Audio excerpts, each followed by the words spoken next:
கற்பை இழந்து, மானத்தை இழந்து, உடலை இழந்து, சுயமரியாதை இழந்து குடும்பத்தை உழைக்கணுமா? அப்படி குடும்பம் சொல்லிச்சா? இந்தியாவில் டிசிஎஸ் கம்பெனியை தவிர உலகத்தில் வேறு கம்பெனியே இல்லையா? 500 கம்பெனி இருக்குது. அது அல்ல காரணம். இன்றைக்கி எல்லா ஐடி நிறுவனங்களையும் பாலியல் தொல்லை தான் நடக்குது. எத்தனை வழக்கு பதிவாகுது? எங்கேயுமே பதிவாகுது. இப்போ டிசிஎஸில் மதம் மாறியது உண்மை, பாலியல் ரீதியாக தொந்தரவு கொடுத்து உண்மை, இரண்டுமே உண்மை. மதம் மாற என்னை வற்புறுத்துகிறார்கள் என்றால் போலீஸ் ஸ்டேஷனுக்கு போயிருக்கு. அந்த நிறுவனமே வேண்டாம், வேலையை விட்டு போயிருக்கு.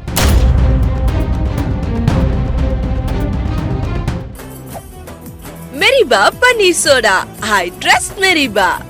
யாரையும் கட்டாயப்படுத்தி நீண்ட நாள் ஒரு கிறிஸ்தவனாகவோ ஒரு முகமதியவனாகவோ மாற்றி விடவே முடியாது. அதெல்லாம் வாய்ப்பே இல்லை. டிசிஎஸ் விவகாரம் ஒரு 2-3 பெண்கள் மேல் உயர் அதிகாரி அந்த பெண்ணை முகமதிய பெண்ணாக மாற்றி இருக்கிறாங்க. அப்போது இந்த பெண்ணை கட்டாயப்படுத்தி மதம் மாற்றினால் கடைசி வரைக்கும் அதே முஸ்லீம்கள் இருப்பாங்க. வணக்கம் சார். வணக்கம். டிசிஎஸ் இந்த கம்பெனியை பொறுத்த வரைக்கும் ஒரு யங்ஸ்டர்ஸுக்கு மத்தியில் பெருசாக பேர் போன ஒரு கம்பெனியாக இருந்துகிட்ருக்கு. பல பேருமே இந்த கம்பெனியில் வந்து வேலையும் பார்த்துட்டு வந்துட்டுருக்காங்க. இந்த ஒரு நிலையில் மகாராஷ்டிரா நாசிக்கில் இருக்கக்கூடிய ஒரு கம்பெனி, அதாச்சும் டிசிஎஸ் கம்பெனியில் நடந்திருக்கக்கூடிய ஒரு சம்பவம் வந்து ஒரு மிகப்பெரிய அதிர்ச்சியாக மாறி இருக்கு. அதாச்சும் தி கேரளா ஸ்டோரி அப்படிங்கிற ஒரு படம் வரப்போ அந்த படத்தை எல்லாருமே வந்து இப்படிலாம் எங்கேயாச்சும் நடக்குமா அப்படிங்கிற ஒரு பட்சத்தில் யோசிச்சு பார்த்தாங்க. ஆனால் அந்த படத்தில் வரா மாதிரியான அப்படியே அந்த கதைக்களம் இங்கே நடந்திருக்கு. அப்படிங்கிற பட்சத்தில் இதை நம்ம எப்படி எடுத்துக்கணும்? இதில் என்ன வேற மாதிரியான விஷயங்கள் நடந்திருக்கு? இல்லைம்மா, இந்த டிசிஎஸ் நிகழ்ச்சி ஒரு திட்டமிட்டு பரப்பப்படுகிற ஒரு மோசடி. இந்த செய்தி இப்போ கேரளா ஸ்டோரி படம் தயாரித்தது ஒரு ஆர்எஸ்எஸ் நிறுவனம். ஆர்எஸ்எஸ் நிறுவனம் இதை அரசியலுக்காக பயன்படுத்துவதற்காக கேரளா ஸ்டோரி படம் நடத்தப்பட்டது. நீங்கள் கேரளா அரசியலில் கிறித்துவர்கள், முஸ்லீம்கள், இந்துக்கள் 3 பேரும் சம அளவில் இருக்காங்க. இதில் இந்துக்கள் தனியாக ஆட்சி அதிகாரத்தை கைப்பற்றிவிட முடியாது. எங்கே? கேரளாவில். அதற்கு முஸ்லீம்களுடைய ஆதரவும் வேணும், கிறித்துவர்களுடைய ஆதரவும் வேணும். தமிழ்நாட்டை பொறுத்தவரைக்கும் இந்து முஸ்லீம் கிறித்துவெல்லாம் பெரிய ஆளுமையாக இல்லை. 14% முஸ்லீம்கள், 3% கிறித்துவர்கள் பிஜேபிக்கு எதிராக ஓட்டு போட்டுருவாங்க, அந்த அணிக்கு போயிடுவாங்க. ஆனால் கேரளா பொறுத்த வரைக்கும் நீங்கள் ஆர்எஸ்எஸ் வளரவே முடியல, பாஜக காலூன்றவே முடியல. காரணம், அங்கே ஜென்ம வைரியான கம்யூனிஸ்ட் இருக்காங்க. இதே நிலைமை தான் மகாராஷ்டிராவிலையும். இப்போது இந்த டிசிஎஸ் என்பது அந்த பெண்கள் லவ் ஜிஹாத், இது திட்டமிட்டு பரப்பப்படுகிற ஆர்எஸ்எஸ் பிஜேபியுடைய சூழ்ச்சி. நீங்கள் எந்த ஒரு வயது வந்த பெண்ணையும் கட்டாயப்படுத்தி மதம் மாற்றிவிடவே முடியாது. நீங்கள் காதலித்தாலும் சரி, கைப்பிடித்தாலும் சரி, அவள் இந்துவாக இருப்பா, கணவன் முஸ்லீமாக இருப்பான், இவன் முஸ்லீமாக இருப்பான், ஆண் கிறித்தவனாக இருப்பான். இப்படி தான் யாரையும் அழுத்தி மதம் மாற்றம் செய்யவே முடியாது. அவர்கள் விரும்பி ஒன்று வசதிக்காக, கல்விக்காக மதமாற்றம் தான் இந்தியாவில் நடந்திருக்கு. உதாரணத்திற்கு நீங்கள் இங்கே இப்போ இருக்கக்கூடிய முஸ்லீம்களும் கிறித்துவர்களும் எதற்காக மதம் மாறியவர்கள் தெரியுமா? இவர்கள் கிறித்துவர்கள் மதம் மாறியது அத்தனையுமே கல்விக்காக, வேலைவாய்ப்பு, சமூக அங்கீகாரத்திற்காகத்தான் அத்தனை பேர் மதம் மாறணும். யார்? கிறித்துவர்கள். நீங்கள் பெரியார் தான் சொல்லுவார், ஆடுகளும் மாடுகளும் கேவலம் மலம் திங்கிற நாய்களும் நடமாடக்கூடிய அக்ராகாரம். யார் வீதி? அது பார்ப்பன வீதி. போகக்கூடாது. போனால் அது தீட்டுப்பட்டுடும். நாய் போகலாம், மாடு போகலாம், எருமை போகலாம், மனுஷன் போகக்கூடாது. அப்போ அவர்களுக்கு எங்கே சமூக அங்கீகாரம் கிடைக்குது? கிறித்துவ மதத்தில் அங்கீகாரம் கிடைக்குது. சர்ச்சில் அவன் என்ன பண்ணுறான்? எல்லாருமே சமம். அப்போ அவனுக்கு அங்கே சேர்ந்த இந்து மதத்தில் படிக்கவே கூடாதுங்கிறான். யார்? கீழ் சாதி பள்ளிக்கூடமே வரக்கூடாது. அம்பேத்கர் கண்ணீர் விடுறாரு. என்ன கண்ணீர் விடுறாரு? சின்ன குழந்தை, அந்த அம்பேத்கர் என்ற பள்ளி மாணவன் நாக்கெல்லாம் வறண்டு தொண்டையெல்லாம் காஞ்சு. ஆனால் என்ன இருக்கும்? தண்ணீர் குடம் இருக்கும். தண்ணீர் குடத்தை தாழ்த்தப்பட்ட பறையன் தொட்டா தீட்டாய், மேல் சாதிக்காரன் குடிக்க மாட்டான். இப்படி ஒரு கொடுமை உலகத்தில் இருக்கா? அப்போ அவன் ஏன் அந்த அம்பேத்கர் என்ன பண்ணுவார்? முஸ்லீம்கிட்ட போனால், கிறிஸ்தவங்கிட்ட போனால் அவன் என்ன பண்ணுறான்? தன்னை மதம் மாற்றி தன்னுடைய அருகில் உட்கார வச்சுக்கிறான். மாறுவானா மாற மாட்டானா? மாறத்தான் செய்வாங்க அந்த சமயத்தில். நீங்கள் இங்கே இருக்கக்கூடிய முஸ்லீம்கள் 14% இருக்காங்க. 140 கோடி பேரில் ஏறக்குறை 25 கோடி பேர் இருக்காங்க. 25 கோடி பேர் அரபிலிருந்து, ஆப்கானிஸ்தான்லேருந்து, மலேசியா, மலாக்கா ஜலசந்தி வழியாக வந்தாளுங்களா? இல்லை. யார்? எல்லாம் நம்ம உற்றார் உறவினர், மச்சான், மாமச்சி, தம்பி. ஏன்? அன்டச்சபிள், தொட்டா தீட்டு, ஊருக்குள்ள வரக்கூடாது. ஐயா, இப்போ நீங்கள் சொல்கிறது வந்து பார்த்தீங்கன்னா நம்ம தமிழ்நாட்டிலேயா இருக்கட்டும், நம்ம நாட்டிலேயா இருக்கட்டும், ஆல்ரெடி இருந்த ஒரு விஷயம் இப்போ இருக்கு. இப்பயும் இருந்துட்டு இருக்கு. அதுல இருந்து மாறினாங்க, அதாச்சும் அவங்களா விருப்பப்பட்டு மாறினாங்க அப்படிங்கிறது ஓகே. ஆனா டிசிஎஸ்ல அந்த மாதிரி நடக்கலையே. அவங்க பாலியல் வன்கொடுமை எல்லாம் பண்ணிருக்காங்களே, அவங்கள ஒரு துன்புறுத்தலுக்கு ஆளாக்கி இருக்காங்க அப்படிங்கிற ஒரு குற்றச்சாட்டு. அதாவது இந்த நாடு என்ன இராணுவ சர்வாதிகார நாடா? ஏப்பா வேண்டாம், வேலையே வேண்டாம்ப்பா, நான் வேற கம்பெனிக்கு போறேன். அதான் சார், அவங்க குறிப்பா தேர்ந்தெடுக்கக்கூடிய பெண்கள் வந்து 18ல இருந்து 25 வயசா இருக்காங்க. அவங்க வந்து தன்னுடைய குடும்பத்துக்காக உழைக்கக்கூடிய பெண்களா இருக்காங்க. அந்த கம்பெனி டிசிஎஸ் இல்லைன்னா 100 கற்பை இழந்து, மானத்தை இழந்து, உடலை இழந்து, சுயமரியாதை இழந்து குடும்பத்துக்கு உழைக்கணுமா? அப்படி குடும்பம் சொல்லிச்சா? இந்தியாவில் டிசிஎஸ் கம்பெனியை தவிர உலகத்தில் வேறு கம்பெனியே இல்லையா? 500 கம்பெனி இருக்குது. அது அல்ல காரணம். அவர்கள் சரி, எனக்கு இது உடன்பாடு, நான் மதம் மாறுறேன், கிறிஸ்தவனாகவோ அல்லது முஸ்லீமாகவோ மாறுறேன். இல்லைன்னா அந்த பெண்ணுக்கு மேலதிகாரி ஒரு முஸ்லீமாக இருந்திருக்கலாம், ஒரு கிறிஸ்தவனாக இருந்திருக்கலாம். ஏமா உனக்கு பதவி உயர்வுலாம் கிடைக்குமா? பதவி உயர்வெல்லாம் கிடைக்கும், நீ முஸ்லீமாக கன்வெர்ட் ஆயிரு. அப்போ அந்த பெண் மூளையும் கிடையாது, சலவையும் கிடையாது. ஒரு படித்த ஒரு ஓட்டுரிமை எத்தனை வயசில் கொடுக்குறான்? ஜனாதிபதியை தேர்ந்தெடுக்கக்கூடிய உரிமை அது. ஜனாதிபதிக்கும் ஒரு ஓட்டு தான், உனக்கும் ஒரு ஓட்டு தான். அப்போது அந்த பெண்ணை விரும்பி முஸ்லீம் மதத்தை ஏற்றுக்கொண்டு இருக்கிறார். இது எப்படி குற்றமாகும்? பாலியல் நீங்கள் எல்லா ஐடி நிறுவனங்களையும் பாலியல் தொல்லை தான் நடக்குது. எத்தனை வழக்கு பதிவாகுது?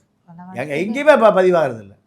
இதெல்லாமே இதில் தேர்தல் வருகிற பொழுது பாஜக, ஆர்எஸ்எஸ் உருவாக்குகிற மோசடி அரசியல். கேரளா ஸ்டோரி பாஜக எடுத்த படம். அதே போல் இதில் ஆந்திராவில் ஒரு படம் எடுப்பதற்கு பாகுபலி படத்தினுடைய தயாரிப்பாளர் இந்த 500 கோடி ரூபா பட்ஜெட்டோடு போகிறாங்க. யார்? பாஜக.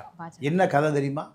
ஆந்திராவில் ஹைதராபாத் நிஜாம் முஸ்லீம், ஹைதராபாத் நிஜாம் முஸ்லீம், ஹைதராபாத் முஸ்லீமுடைய படை வீரர்கள் இந்து பெண்களை பாலியல் ரீதியாக பயன்படுத்தி கொண்டார்கள். இதுதான் கரு, இதுதான் கதை. அப்போது இது எப்போ நடந்தது? ஒரு 300 வருடங்களுக்கு முன்பு நடந்தது. நீங்கள் முஸ்லீம் மன்னன், மக்கள் பூரா இந்து. அப்போது அந்த முஸ்லீம் படை வீரர்கள் இந்து பெண்களை பாலியல் ரீதியாக பயன்படுத்தி கொண்டார்கள். இது முஸ்லீமு இந்துலாம் இல்லை, பாலியல் ரீதியாக பயன்படுத்தி கொள்ளுகிற அதிகாரம் உள்ள அந்த இராணுவ வீரன், அந்த ஹைதராபாத் நிஜாம் சிப்பாய், அவன் யாரை வேணால் பயன்படுத்திக்குவான். இந்துவாக தேடி பிடிச்சி பயன்படுத்துவானா? இல்லை.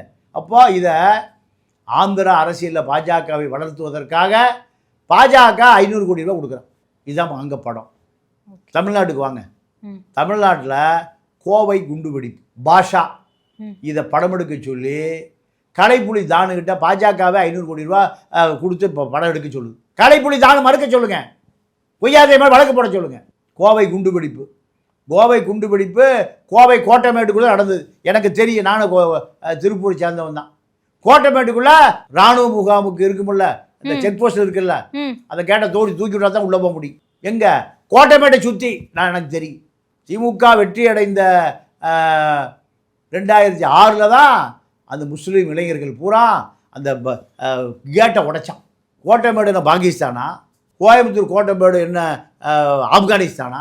அதுக்கு எதுக்கு காவல்துறை மண் மூட்டை, இராணுவ முகாமில் இருக்கும்போது மண் மூட்டை அதே போல் போட்டு பெரிய கேட். உள்ளே போகும்போது கேட்டை திறப்பான், வெளியே வரும்போது கேட்டை திறக்கணும். சொல்லிட்டு தான் உள்ளே போகணும், சொல்லிட்டு தான் வெளியே வரும். இப்படி இருந்தது கோவை கோட்டமேடு.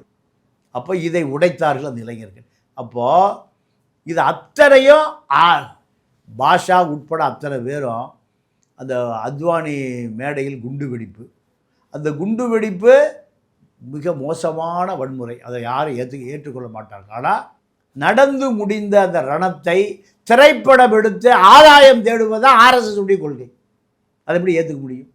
இப்போ டிசிஎஸில் மதம் மாறியது உண்மை, பாலியல் ரீதியாக தொந்தரவு கொடுத்து உண்மை, இரண்டுமே உண்மை. நீங்கள் பாலியல் ரீதியாக தொந்தரவு கொடுத்தா எங்கே போயிருக்கணும்? காவல்துறைக்கு போயிருக்கணும், கோர்ட்டுக்கு போயிருக்கணும். மதம் மாற என்னை வற்புறுத்துகிறார்கள் என்றால் போலீஸ் ஸ்டேஷனுக்கு போயிருக்கலாம், அந்த நிறுவனமே வேண்டாம் வேலையை விட்டு போயிருக்கலாம். நீங்கள் உங்களை பாதுகாத்து கொள்வதற்கு உங்களுக்கு உரிமை இருக்குது. உங்களுக்கு ஒரு சிக்கல் சிரமம்னா நானாக கோர்ட்டுக்கு போக முடியும்? அவராக போலீஸ் ஸ்டேஷனுக்கு போக? நீங்கள் தான் போகணும். அப்போது ஒரு தனி மனித உரிமை என்பது இந்தியாவில் ஹியூமன் ரைட்ஸ், மனித உரிமை மிகப்பெரிய பாதுகாப்பு இருக்குது. இதில் யாரையும் கட்டாயப்படுத்தி நீண்ட நாள் ஒரு கிறித்தவனாகவோ ஒரு முகமதியவனாகவோ மாற்றி விடவே முடியாது. இதெல்லாம் வாய்ப்பே இல்லை. இதெல்லாமே அரசியல் ரீதியாக தேர்தல் வருகிற பொழுது பயன்படுத்துகிற மோசடியை தவிர இதில் 1% கூட உண்மையே இல்லை. பார்ப்பன பத்திரிகைகள், தினமலரை போன்ற பார்ப்பன பத்திரிகைகள், பார்ப்பன ஊடகங்கள் இதை பெருசு பண்ணுறான். பாஜக ஆட்சிக்கு வரணும், மகாராஷ்டிராவில் பாஜக பட்னாவிஸ் ஆட்சிக்கு வரணும். ஆர்எஸ்எஸ் வெறி பிடித்த முதலமைச்சர் பட்னாவிஸ், இவர்கள் மீண்டும் அதிகாரத்துக்கு வருவதற்காக இது போன்ற லவ் ஜிஹாத், கேரளா ஸ்டோரி, டிசிஎஸ் இந்த பட்டியலில் சாதாரண நடக்கிற பாலியல் குற்றம் அங்கெல்லாம். நீங்கள் இது மத ரீதியாக அல்ல, இது ஒரு இந்து ஆண் இந்து பெண்ணுக்கு பாலியல் புகார் தொல்லை கொடுக்கறது இல்லையா? கொடுக்கறது இல்லையா? ஒரு கிறித்துவ நிறுவனத்தில் பாதிரியார் கிறித்துவ பெண்ணுக்கு பாலியல் புகார் கொடுக்கறது இல்லையா? எத்தனை வழக்கு இருக்கு? எத்தனை பாதியார் கைது செய்யப்பட்டு சிறையில் அடைக்கப்பட்டிருக்கிறான்? எத்தனை முகமதிய முல்லாக்கள் சிறையில் அடைக்கப்பட்டிருக்கிறான்? எத்தனை கோயிலில் நம்ம காஞ்சிபுரம் கோயிலில் அந்த பூசாரி என்ன பண்ணான்? கோயில் கருவறைக்குள்ளேயே பல பெண்களுடைய ஆபாச படம் வச்சுருந்தாங்க. இருக்கா இல்லையா? இந்து மதத்தில் இருக்குது, முஸ்லீம் மதத்தில் இருக்குது, கிறிஸ்துவ மதத்தில், எல்லா மதத்திலும் இருக்குது. இதை லவ் ஜிஹாத், கேரளா ஸ்டோரி, ஆந்திராவில் நிஜாம் சோல்ஜர்ஸ், அது மறந்து போச்சு. நிஜாமுடைய படை வீரர்கள் இந்து பெண்ணை பூரா கெடுத்துட்டான். அவன் இராணுவத்தை பொறுத்த வரைக்கும் எந்த நாட்டுக்குள்ளே போகுதோ அந்த நாட்டில் இருக்கிற பெண்களை தான் முதல்ல சூறையாடும். இது இயற்கை. இராணுவமே ஒரு மனிதாபிமானத்தை கலட்டி வைத்து விட்டு போகிற ஒரு இயந்திரம் தான் இராணுவம். அப்போ டிசிஎஸ் நிகழ்வு என்பது சாதாரணமாக அங்கே அந்த பெண் விருப்பப்பட்டு மதம் மாறி இருக்கிறார், அவள் முஸ்லீமாக மாறி இருக்கிறார், மாற்றியவர் முஸ்லீம். எங்கள் மதத்துக்கு வந்தீங்கன்னா உனக்கு நல்ல வேலை கிடைக்கும், எங்கள் மதத்துக்கு வந்தால் உனக்கு பணி உயர்வு கிடைக்கும்.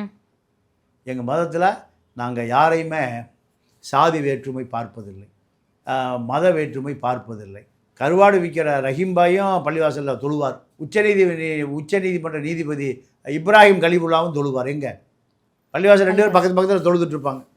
இவரும் அல்லாவுக்கு ப்ரே பண்ணுவார், அவரும் அல்லாவுக்கு ப்ரே பண்ணுவார். நம்ம ஊரில் என்ன பண்ணுவான்? டேய் நீ பல்ல, நீ பறைய, சக்கிலிய, உள்ள வராத, தொட்டா தீட்டு. அப்போ எது நல்ல மதம்? ஒரு பாட்டே இருக்கு, இந்துவா முஸ்லீமா கிறிஸ்துவா, ஆண்டவன் எந்த மதம்டா? ஆண்டவன் மதத்தில் ஒழிச்சிருக்கார் இல்லையே, அவர் எல்லா மதத்துக்கும் பொதுவானவர். ஆனால் இந்த பயலுவா இந்து முஸ்லீம் கலவரம், வன்னியர் பறையர் கலவரம், இதெல்லாம் திட்டமிட்டு அயோக்கிய அரசியல்வாதிகளால் உருவாக்கப்படுகிற, அதாவது மனிதனை அடிமையாக்குகிற சித்தாந்தம் தான் இந்த ஆர்எஸ்எஸ் சித்தாந்தம், பாஜக சித்தாந்தம், சங்கி சித்தாந்தம்.